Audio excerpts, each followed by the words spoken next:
Good evening. Our news summary for this Monday, 1st of September. Preparations for the September presidential elections in Seychelles have reached another important milestone. Representatives of political parties and independent candidates are currently in Dubai, where they have visited the printing facility, Al Ghurair Printing and Publishing. They have also been able to carefully review sample copies of the ballot paper and officially endorse the ballot papers that will be used for the vote. This certification paves the way for printing of 91,300 ballot papers to begin immediately, and this process should take around 5 days. The Tourism Department, in collaboration with the World Tourism Organization, UN Tourism, is organizing a one-week training for people who evaluate the classification of hotel standards. The training has the participation of the Tourism Department employees who work in the classification section. The Director of Regulations and Standards for the Tourism Department, Sina Levkovich, says the training aims to expand the number of people who do hotel evaluations. This will enable them to align with the country's classification standards and know international best practices. It's a training organized with the UNWTO organization, with a consultant from Ireland coming in to help us train. We have done training in the past. We've done training with UNWTO. We've also done training with the Tourism Grading Council of South Africa. We've done it twice. But as you know, as time goes by, you have people joining the department, you have people leaving the department. So people are moving, staff turnover. There is always the need to train, to retrain, and to increase the pool of assessors. And not only to keep training the people within the tourism department, because there is only just so much capacity for the tourism department to employ people and to work within this program. But we also wanted to extend the training to external assessors, so people who would be out there doing their own business or employed in other areas who would want to come in and do the assessments for us. But we want to ensure that they are also correctly trained, and when they come in to do this for us, they are doing it the way we would like to see it done, like they would be proper assessors. So for those of our assessors internally who already went through the training, this would be like a refresher.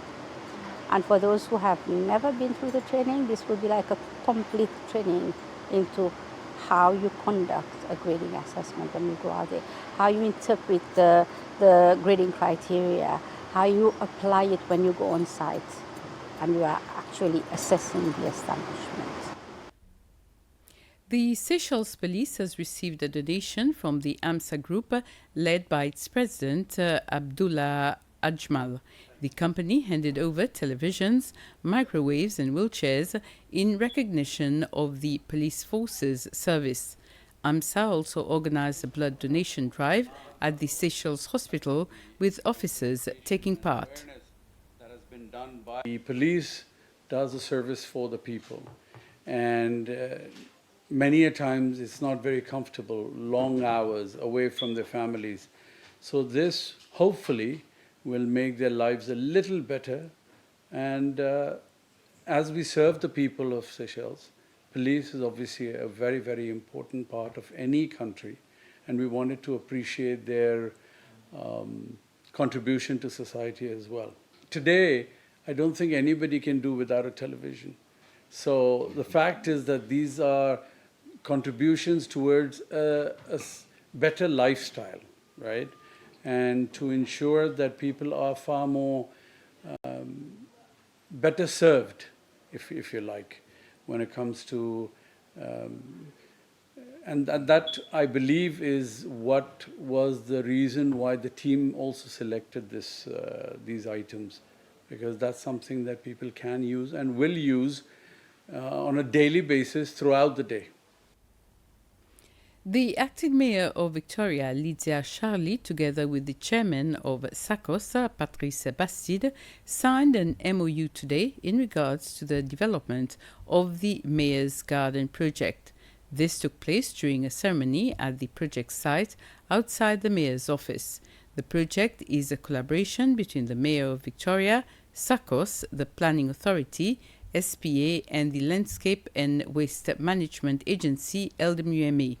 SACOS is financing the project to commemorate their 45th anniversary this year. Our commitment is not only on building this new site, on renovating it, but it's on maintaining it and using it and giving life. I think that was the word which was actually used, and bringing life to this part of Victoria, which many people don't know, many visitors don't know, because it's shielded. We have to be seen, and we want to be seen as being a party to this, and we use the term public-private partnership, this PPP, which is very important. It's important for the country, it's important for the city in this context, but it's also important for us.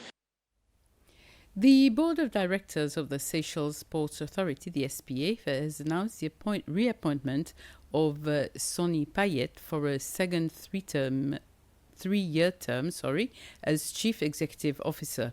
The new mandate took effect on July the 1st this year. His appointment was made in consultation with the Minister of Transport and the President of the Republic. According to the SPA, Mr. Payet's reappointment reflects renewed confidence in his vision and leadership. This new mandate should enable him to strengthen the modernization of port infrastructure, develop regional maritime partnerships, and consolidate the port's role as a pillar of the Seychelles economy. The weapons and terrorism prevention case resumed today after a 3-week break. The first accused in the case, Mukesh Valabji, who is representing himself, has begun calling his witnesses. Mr. Valabji concluded his arguments in his defense by insisting that some of the arms and ammunition found at his residence in Mont Blanc were planted. He claimed that foreign officers involved in the initial search had ample opportunity to plant the weapons, alleging that they were on his property for 3 days before the search officially began. He further argued that the prosecution did not call these foreign officers to testify because they would have been subject to cross-examination. According to Mr. Valabji, the surveillance cameras at his residence were either disconnected or covered to prevent any recording of what occurred during that time. He presented photographs of weapons that he claims were not present at his home when he left on November 16, 2021. It is to be recalled that Mr. Valabji and his wife Laura were arrested on November 18, 2021. He also showed additional photos of weapons he admits were at his residence. He reiterated that former President Albert Rene had authorized him to keep these specific weapons as a backup in case the National Army was compromised.